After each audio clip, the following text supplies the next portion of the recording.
जय सिया राम भैया।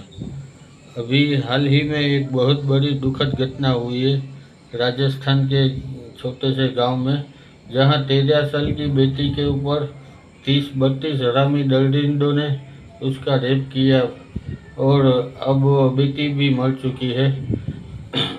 बस हमारी सरकार क्या करती है अब ये देखना है।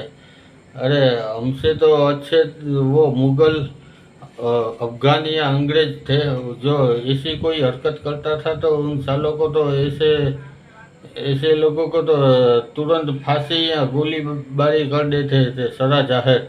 और हमारी सरकार तो कितने साल लगाएगी इन लोगों को सजा देने में, ये भी पता नहीं। अब मेरा तो अभी से ही खून खोल उठता है कि साले मुझे कहीं भी कभी भी मिलेंगे तो मैं उसे मार ही डालूंगा। बस ऐसा होता है, चाहे भले मेरी जान चली जाए। बस आप लोग क्या करते हैं अब वो देखना है। जय सिया राम।